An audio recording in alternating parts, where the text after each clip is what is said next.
Hello friends, कैसे हैं आप सब लोग। मैं डॉक्टर देवेंद्र सिंह आप सब लोगों का स्वागत करता हूं आपके अपने चैनल जिसका नाम है पशुधन सार संसार। बच्चों, कई समय से अभी पिछले 2 दिन से आप ये देखें कि एक क्वेरी सी आ रही है कि जो अस्थायी आधार पर राज्य सरकार अभी पशुधन निरीक्षक की भर्ती कर रही है। अस्थायी आधार का मतलब होता है कि जब उन्हें ज़रूरत है उस समय तक सरकार अपने पास में उनको रखेगी। उनसे जो कार्य लिया जाना है वो राजकीय कार्य होगा। जो भी एलएसए करते हैं या एलएसआई करते हैं वो कार्य उनको करना है। तो अभी आपने देखा था कि कल भी एक विज्ञप्ति आई थी, आज वापस वो विज्ञप्ति आई है और उस विज्ञप्ति की कटिंग मैंने आपको यहाँ पे लगाई है। बहुत सारे बच्चे बोल रहे हैं कि हमें वो फॉर्म भरना चाहिए कि नहीं भरना चाहिए, कैसे उस फॉर्म को भरें, कहाँ उसको अप्लाई करें। तो पहले तो मैं आपको बता देता हूँ कि ये भर्ती है क्या। देखो, इस भर्ती का नाम है यूटीबी। आपको याद होगा आज से 2-3 साल पहले भी एक बार यूटीबी पर एलएसए में भर्ती आई थी। और डॉक्टर्स की बात कर ले तो डॉक्टर्स की यूटीबी भर्ती तो 2013 से चल रही है और कुछ बच्चे जो अभी भी लगे हुए हैं। तो पहले तो मैं आपको ये क्लियर कर देना चाहता हूँ कि ये भर्ती बिल्कुल आवश्यक अस्थायी आधार की भर्ती है। आप देखिए, इसका नाम भी यही है, अर्जेंट टेम्परेरी बेसिस। जब सरकार को कोई कार्य आवश्यक होता है उस समय जब सरकार के पास में मैन पावर की कमी होती है तो वो इस तरह की भर्तियां करती हैं जिसका नाम है यूटीबी, अर्जेंट टेम्परेरी बेसिस। तो टेम्परेरी शब्द लगाए तो पहले तो आप इस बात को बिल्कुल अपने दिमाग में, जहन में बैठा लें कि क्या कभी ये परमानेंट होंगे। बिल्कुल परमानेंट नहीं होंगे। दूसरी बात ये होती है कि बच्चों को ऐसा लगता है कि शायद इसमें काम करने के कुछ नंबर मिल जाएंगे। देखो, यूटीबी के नंबर अभी हाल फिलहाल तो जो अधीनस्थ बोर्ड की भर्ती परीक्षा उसमें नहीं दिए गए हैं। हाँ, एक्सपीरियंस जरूर दिया जाता है लेकिन उस एक्सपीरियंस को आपके जो एलएसआई की भर्ती परीक्षा है उसमें अभी माना नहीं है। एक्सपीरियंस पशु मित्र का भी दिया जा रहा है और आवश्यक अस्थायी आधार पर जो भर्तियां होती है उसको भी दिया जा रहा है। लेकिन इस जो एक्सपीरियंस है इसका इस भर्ती में कोई विशेष, इसमें या यूँ कहें कि इसमें कोई नंबर जुड़ने वाले हैं, ऐसा कुछ भी नहीं है। तो पहली बात तो हमारे दिमाग में आ गई कि हम इसको सिर्फ टेम्परेरी माने, कुछ समय के लिए माने। तो जो विज्ञप्ति जारी की गई है उसमें देखिए, मैंने आपको जब कुछ पढ़ाया था तब भी बताया था कि कर्रा रोग होता है। कर्रा रोग का मतलब यहाँ पे बॉटुलिज्म से लिया गया है।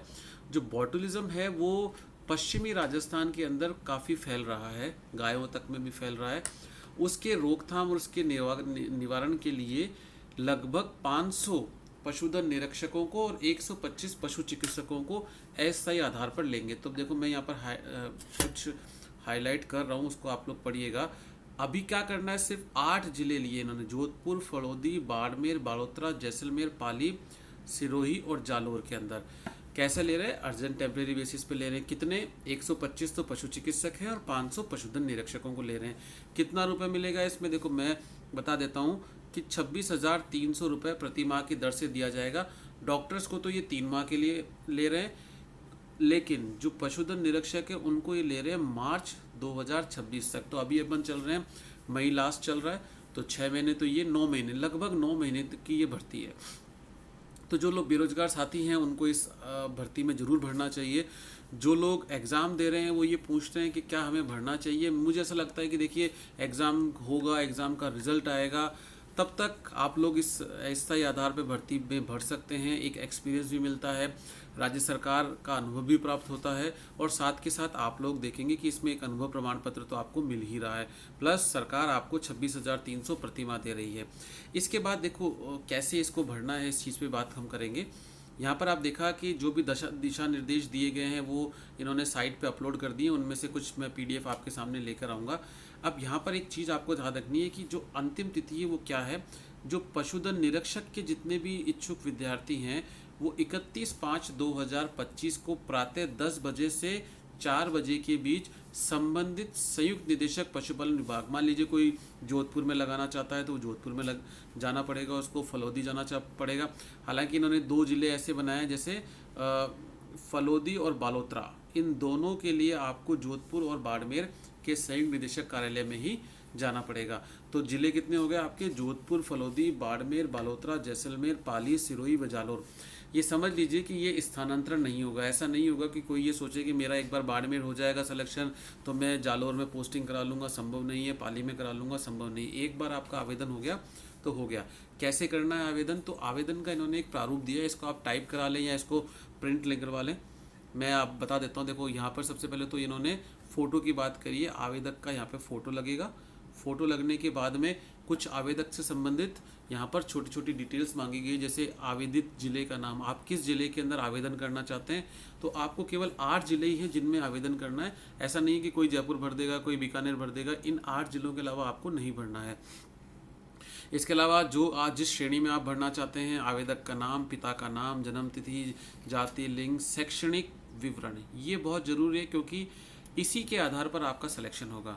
12th के मार्क्स और एचडीपी के मार्क्स के आधार पर आपका सिलेक्शन होगा। कौन करेगा सिलेक्शन? ये सिलेक्शन करेंगे कलेक्टर के द्वारा, ठीक है, अभी नीचे इसमें लिखा रहेगा।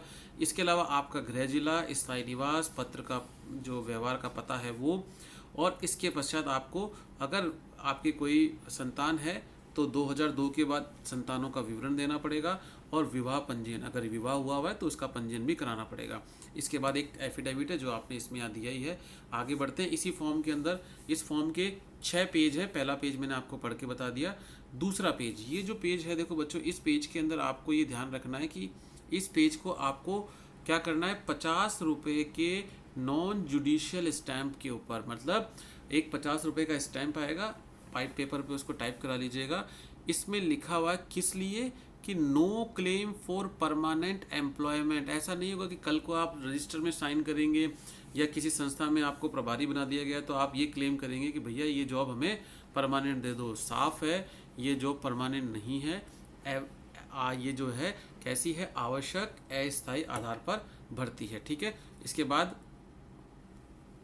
नेक्स्ट बात करें तो शपथ पत्र दिया हुआ है। इस शपथ पत्र को आप पढ़िए। इसमें साफ लिखा हुआ है कि मैं, और अपना नाम लिखना, आयु, जाति, निवासी, जिला, मेरे द्वारा आवेदन में समझ, सूचना, सत्य हैं। जितने भी आवेदन हैं आप इसको लिखना है कि एक तो इसमें 2 एफिडेविट अपने आप ही आ गए। एक तो धूम्रपान का इसमें आ गया है, दूसरा नियुक्ति पूर्णतः अस्थायी है। कभी भी आप इसमें क्लेम नहीं करेंगे कि ये नियुक्ति, आपको देखो इसमें लिखा पूर्णतः अस्थायी व नियत पारिश्रमिक के आधार पर। नियत पारिश्रमिक का मतलब होता है कि 26,300 से ज़्यादा आपको पैसा नहीं मिलेगा।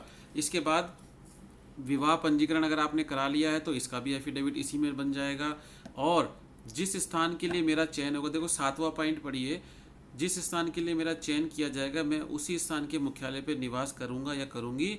और 6वां पॉइंट क्या कहता है कि नियुक्ति के उपरांत मैं किसी भी अन्य स्थान के लिए स्थानांतरण हेतु हकदार नहीं होंगे। ऐसा नहीं होगा कि आप कोशिश करेंगे कि मुझे बालोतरा से लगाकर अब मुझे फलोदी लगा दिया जाए, ये संभव नहीं है। इसलिए आप उसी ज़िले में आवेदन करिएगा जिस ज़िले में आपको ये लगता है कि मुझे जाना चाहिए। और ये जो शपथ पत्र है ये 50 रुपये के नॉन जुडिशियल स्टाम्प पे बनेगा।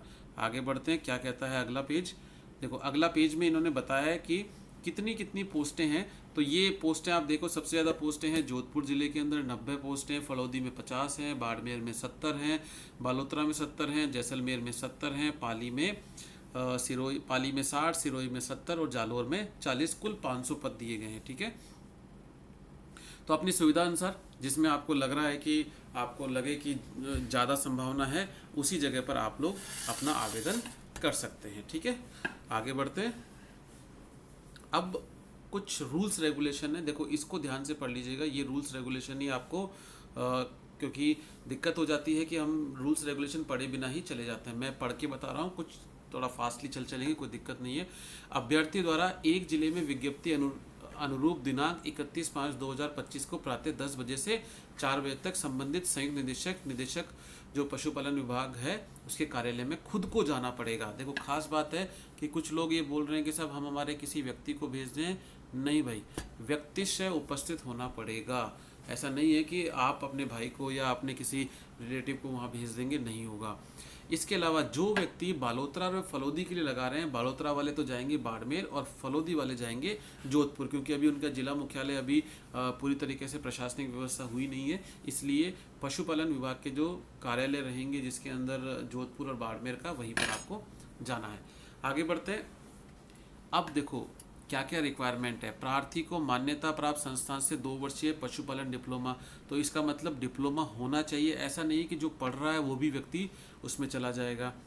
इसके साथ साथ आवेदन के साथ साथ ये सेकंड पॉइंट बहुत इंपॉर्टेंट है, संबंधित शैक्षणिक योग्यता जैसे 10वीं 12वीं डिप्लोमा, तीनों चीज़ें, जाति प्रमाण पत्र, मूल निवास प्रमाण पत्र, विवाह पंजीयन प्रमाण पत्र, कि सत्यापित प्रतियां मतलब आप एक गजेटेड ऑफिसर से, वैसे तो अभी खुद खुद को ही सेल्फ अटेस्टेड करना होता है, सेल्फ अटेस्टेड करके ले जाना, लेकिन इन्होंने यहाँ पर एक चीज़ और मेंशन करी है। देखो मैं इस लाल लाइन को हटाता हूँ। सत्यापित प्रतियां एवं पृथक पृथक राजपत्रित अधिकारियों से लिए गए 2 चरित्र प्रमाण पत्र जो 6 माह से पूर्व के ना हो, मूल रूप में ही संलग्न करना है। तो आप किसी भी स्टेशनरी किताब पे स्टेशनरी वाले के पास में जाएंगे और 2 कैरेक्टर सर्टिफिकेट लेकर आएंगे, और वो ओरिजिनल ही सबमिट करने होंगे आपको, ऐसा नहीं कि उनकी फोटोकॉपी चलेगी। इसके अलावा अगर कोई कैटेगरी से बिलोंग करता है, अनुसूचित जाति जनजाति, पिछड़े वर्ग से, अति पिछड़ा वर्ग से, ईडब्ल्यूएस से, तो उनको अपना जाति प्रमाण पत्र यहाँ पर लगाना होगा, और वो प्रमाण पत्र आवेदन की अंतिम तिथि तक जारी हुआ हो। मतलब आवेदन की अंतिम तिथि क्या है? 31 मई। 31 मई से पहले पहले का होना चाहिए। अब देखो, मूल आवेदन पत्र तो आपको भेज ही दिया, के साथ साथ दस्तावेज भी मूल ही लगेंगे। ये नहीं करना है कि आपको फोटोकॉपी ले जाएंगे, फोटोकॉपी की 2 सेट अतिरिक्त बना लेना। तो क्या क्या बनाना, क्या क्या चाहिए डॉक्यूमेंट? देखो, सबसे पहले आपको फॉर्म चाहिए, 50 रुपये का जुडिशियल स्टैम्प चाहिए। ये ओरिजिनल बता रहा हूँ मैं, ओरिजिनल 10th 12th AHDP, साथ के साथ जाति प्रमाण पत्र, करेक्टर सर्टिफिकेट, ये आपको मूल निवास प्रमाण पत्र, अगर विवाह पंजीयन है तो विवाह पंजीयन। ये सब आवेदन, इस पॉइंट को पढ़कर जाना भाई लोगों, इस पॉइंट के अंदर जो आवेदन दिए गए हैं वो आपको मूल आवेदन ही चाहिए होंगे। ये मैं PDF डिस्क्रिप्शन में डाल दूंगा, आप लोग चाहें तो प्रिंट निकाल सकते हैं इसका, ठीक है। इसके अलावा अन्य प्रमाण पत्र में अगर कोई डाइवर्सी है, विडो है, ठीक है, इनके प्रमाण पत्र चाहिए होंगे। कोई अगर फिजिकल हैंडीकैप्ड है तो फिजिकल हैंडीकैप्ड का चाहिए होगा। फिजिकल हैंडीकैप्ड में एक तो CMHO से या मेडिकल बोर्ड बनता है, उसका ऑनलाइन जारी किया हुआ होना चाहिए। ऐसा नहीं है कि हम लोग जो पुराना सर्टिफिकेट है उसको लेके जाएंगे, ठीक है।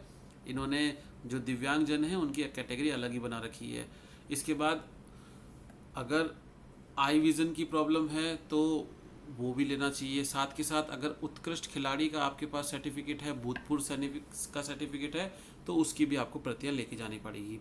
इसके अलावा अब देखो, सेकंड पॉइंट क्या कहता है? कार्मिक विभाग के परिपत्र 4/10/2013 के अनुसार अभ्यर्थी द्वारा धूम्रपान व गुटखा सेवन करने का वचनबद्ध अंडरटेकिंग ऑलरेडी आप उस जो एफिडेविट बना रहे हैं उसके अंदर है, उसको देने की जरूरत नहीं है। इसके अलावा विवाह की स्थिति में विवाह पंजीयन की सूचना और दहेज नहीं लिए जाने की सूचना, ये भी आपको देनी पड़ेगी। ये उस 50 रुपये की जुडिशियल स्टैंप में दोनों कवर हो जाते हैं, और ये प्रारूप दे दिया गया है आपको 50 रुपये के नॉन जुडिशियल स्टैंप का, तो ये ज़रूर बना के लेके जाना है। इसको कहीं आप सादे कागज़ पे मत ले जाना। 50 रुपये का नॉन जुडिशियल स्टैंप, आप स्टैंप वाले के पास में जाना और बोल देना भैया 50 रुपये का नॉन जुडिशियल स्टैंप दे दो, वो दे देगा। इसके अलावा संतान संबंधित घोषणा पत्र, अगर संतान है तो संतान संबंधित जो घोषणा पत्र है उसको आप सादे कागज़ पे ले जाएंगे, ठीक है। कोई ज़रूरत नहीं है इसके लिए आपको एफिडेविट के देने की, सादे कागज़ पे लिख के ले जाएंगे। 5वां पॉइंट समझ में आ गया। 6ठा पॉइंट क्या कह रहा है? चयनित अभ्यर्थियों को नियत पारिश्रमिक के रूप से 26,300 प्रतिमाह के अतिरिक्त अन्य किसी प्रकार का भत्ता, वार्षिक वेतन वृद्धि, जैसे इंक्रीमेंट लगते हैं जुलाई में या जो ACP लगती है, ऐसा कुछ नहीं मिलेगा। फिक्स रहेंगे 26,300, क्योंकि इन्होंने 26,300 फिक्स कर दिए, तो अब आगे आप क्लेम भी नहीं कर सकते हो कि भाई हमारी तनख्वाह बढ़ाई जाए। मान लीजिए ये 9 महीने की जगह कल को 1 साल बढ़ जाती है, मान लीजिए कोई परिस्थिति की बस ये भर्ती पूरी नहीं हो पाती है, तो इनको अगर LSA की रिक्वायरमेंट रहेगी तो ये आपको कंटिन्यू करेंगे, पर ध्यान रखिएगा क्लेम नहीं कर सकते हो आप लोग। इसके अलावा अगर हम बात करें तो किसी भी 7वां पॉइंट, देखो 7वां पॉइंट क्या कहता है? चयनित अभ्यर्थी को पदस्थापित जिले से अन्य जिले में स्थानांतरित नहीं किया जाएगा, ये तो हमने एफिडेविट में दे ही दिया। चयनित पशुधन निरीक्षक को किसी प्रकार का अवकाश दे नहीं होगा, ध्यान रख लीजिएगा। ऐसा नहीं है कि देखो साप्ताहिक अवकाश तो मिलेगा जो कि हफ्ते में 1 मिलता है। इसके अलावा जो भी अवकाश होते हैं, जैसे CL की बात होती है या PL की बात होती है, अगर इस तरह के कोई भी अवकाश आप लेते हैं तो उसकी वेतन कटौती की जाएगी, ठीक है, या जो भी राज्य सरकार इसके प्रति नियम रखती है वही होगा। इसके अलावा इन्होंने मिनिमम एज 18 और मैक्सिमम 40 करी है, जो आप लोग आ जाएंगे। अगर चयनित अभ्यर्थी को नियुक्ति आदेश जब जारी होंगे, यानी कलेक्टर जब इनको निकालेगा उसके 5 दिन के अंदर ज्वाइन करना पड़ेगा। अगर नहीं ज्वाइन करते हैं तो ये रद्द हो सकती है, मतलब आपका नंबर हटा के जो नीचे वाला है उसको ले लिया जाएगा। अब 11 पॉइंट जो है थोड़ा सा ध्यान से समझिए, इसमें लिखा है पूर्व से पशुपालन विभाग में आवश्यक अस्थायी आधार पर कार्यरत कर्मी इस भर्ती हेतु पात्र नहीं होंगे। आवश्यक अस्थायी आधार पर कार्यरत कर्मी द्वारा आवेदन किए जाने पर उनको भविष्य में होने वाली नियमित भर्ती हेतु अयोग्य घोषित कर दिया जाएगा। देखो, इस पॉइंट से डरिएगा नहीं। पहले यूटीबी में अगर कोई है ऑलरेडी यूटीबी में, तो एलएसए में मुझे जहाँ तक ध्यान है एलएसए के अंदर कोई भी यूटीबी नहीं है। एक यूटीबी आई थी जो 2022 के अंदर आई थी, और वो जो 2022 के अंदर आई थी वो ख़त्म हो चुकी है। उन सबको अब घर भेज दिया गया है, हटा दिया गया है, इसलिए अब शायद यूटीबी पे कोई नहीं है। अगर है जो पहले से यूटीबी पर लग रखा है वो आवेदन नहीं कर सकता। आप सब लोग आवेदन कर सकते हैं, इसलिए इसमें कोई ज़्यादा आप लोगों को सोचने की ज़रूरत नहीं है। पूर्व से, देखो यहाँ पे पूर्व में नहीं लिखा हुआ है, पूर्व से यानी पहले से कोई अगर यूटीबी पर है तो वो आवेदन नहीं करेगा। इसका मतलब ये नहीं है कि जिसने पहले 2022 में यूटीबी में आवेदन किया था वो नहीं कर सकता, वो कर सकता आवेदन, वो बिल्कुल करना चाहिए उसको आवेदन। अभ्यर्थी केवल एक ही जिले से आवेदन प्रस्तुत करेगा, एक से अधिक जिले में करने पर आवेदन निरस्त कर दिया जाएगा। और वैसे भी संभव नहीं है, क्योंकि आपको व्यक्तिगत वहाँ पे पेश होना पड़ेगा, वहाँ पे जाना पड़ेगा अपने डॉक्यूमेंट्स देने के लिए। ऐसा नहीं है कि आप बालोतरा में भर रहे हैं और पाली में ही भर देंगे। अब ये हो सकता है सुबह 10 बजे कोई बालोतरा में जमा करा दे, फिर शाम को पाली में भर दे, ये संभव नहीं हो पाएगा। ध्यान रखिएगा, उसका आवेदन ही निरस्त कर दिया जाएगा। इसके बाद आवेदक को 1/6/2002 या इसके पश्चात तीसरी संतान होने पर नियुक्ति का पात्र नहीं होगा। जिलेवार रिक्तियों का विवरण, आवेदन प्रारूप, संबंधित शपथ पत्र, जिलेवार वर्ग रोस्टर मॉड्यूल जो है उसके साथ संलग्न है। चयन हेतु संबंधित जिला कलेक्टर का निर्णय अंतिम होगा। ध्यान रखिएगा, जिला कलेक्टर के माध्यम से ये कलेक्टर आपकी भर्ती करा रहे हैं, मतलब इस जो एजेंसी है वो कलेक्टर को दिया गया है। अब ये परसेंटेज बेसिस पर होगी, क्योंकि इन्होंने इस तरह का कोई भी मेंशन नहीं किया यहाँ पर कि ये किस तरह से इस जो चयन है इस प्रक्रिया को लेंगे। हो सकता है इस चयन प्रक्रिया में इनको 10 दिन, 15 दिन, 20 दिन का समय लगे। इस बीच में आपकी जो 13 जून की भर्ती है वो भी पूरी हो जाएगी। तो मुझे ऐसा लगता है कि जो लोग इच्छुक हैं उनको भरना चाहिए ये फॉर्म। बहुत अच्छी अपॉर्चुनिटी है, काम भी सीखने को मिलेगा, राज्य सरकार के नियम भी आप सीखेंगे। आगे जाकर आप लोगों को जब राज्य सरकार में परमानेंट के तौर पे लिया जाएगा तो आप लोगों के पास में एक पुराना अनुभव होगा, जिसके आधार पर आप ये सारी चीज़ें जब अंतिम वहाँ पर जाएंगी राज्य सरकार में, या आपकी पोस्टिंग जब नियुक्ति परमानेंट होगी, तो आपके लिए बहुत ही ये एक तरह से लाभदायक रहेगा। तो बहुत सारे बच्चों के सवाल आ रहे थे इसको लेकर। अगर कोई और सवाल है तो आप लोग कमेंट्स में डाल दीजिएगा, मैं कोशिश करूँगा रिप्लाई करने की। ये प्रारूप बता दिया, तारीख बता दी, करेक्टर सर्टिफिकेट और क्या क्या डॉक्यूमेंट्स चाहिए वो भी मैंने इसमें समझा दिया। रोस्टर का जो इन्होंने बताया कि कितना प्रतिशत रिजर्वेशन किस किस कैटेगरी को है, वो लेटर भी मैं डाल दूंगा इसके अंदर। देखो, कोशिश करता हूँ कि अगर इसी में आप लोगों को बता दिया जाए तो